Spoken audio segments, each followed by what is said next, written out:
अभी IG Y पूरन कुमार की death mystery सुलझ ही नहीं पाई थी, लेकिन एक और सुसाइड केस इस मामले में सामने आ गया। जी हाँ, हम बात कर रहे हैं उस डबल डेथ मिस्ट्री की जिसने हरियाणा पुलिस और प्रशासन दोनों को झकझोर कर रख दिया है।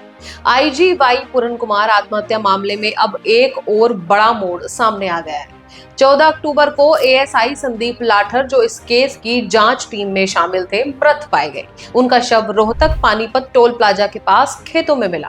पहली नजर में यह आत्महत्या लगती है, लेकिन जो वीडियो और सुसाइड नोट मिले हैं उन्होंने पूरे मामले की दिशा को बदल कर रख दिया है। संदीप ने अपने वीडियो मैसेज में दावा किया है कि आईजी पूरन कुमार भ्रष्ट थे और कई बड़े अफसरों को बचाने के लिए 50 करोड़ की डील की जा रही। उन्होंने यहाँ तक कहा है कि सच्चाई की कीमत बहुत बड़ी होती है।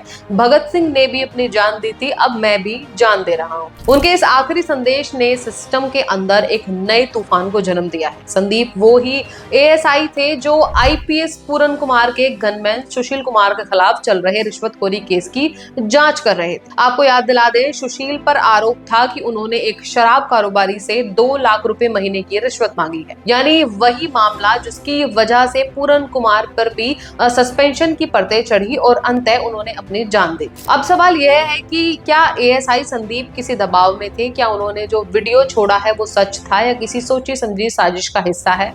क्योंकि इस केस के हर अध्याय में एक नई कहानी सामने आती। इधर आईपीएस पूरन कुमार की जांच कर रही चंडीगढ़ एसआईटी अब तक कोई ठोस प्रगति नहीं दिखा पाई है। पोस्टमार्टम रिपोर्ट अभी तक नहीं आई है और उनका लैपटॉप जिसमें 8 पन्नों का सुसाइड नोट मौजूद है वो अब तक एसआईटी के पास नहीं पहुंचा है। एसआईटी ने अब आईएएस अमनीत पी कुमार यानी पूरन कुमार की पत्नी को नोटिस भेजा है ताकि वह जांच में सहयोग करे। उधर इस मामले पर सियासत भी तेज हो चुकी है। राहुल गांधी ने खुद चंडीगढ़ जाकर अमनीत कुमार और उनकी बेटी से मुलाकात की है। उन्होंने कहा है कि यह सिर्फ एक परिवार की नहीं बल्कि हर दलित अधिकारी की इज्जत की लड़ाई है। सरकार को तुरंत कार्रवाई करनी चाहिए और जिम्मेदार अफसरों को गिरफ्तार करना चाहिए। केंद्रीय मंत्री चिराग पासवान भी परिवार से मिलने पहुंचे। उन्होंने कहा यह घटना समाज में फैले उस भेदभाव की पोल खोलती है जो 21वीं सदी से भी जिंदा है।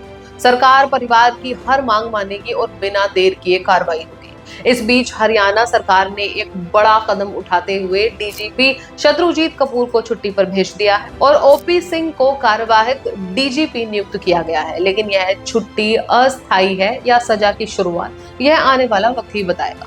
अब सवाल ये है कि क्या ये दो मौतें एक दूसरे से जुड़ी हैं? क्या सिस्टम के अंदर कोई ऐसा राज है जो छिपाया जा रहा है, या ये सिर्फ इत्तेफाक है कि दोनों मौतें एक ही केस से जुड़ी?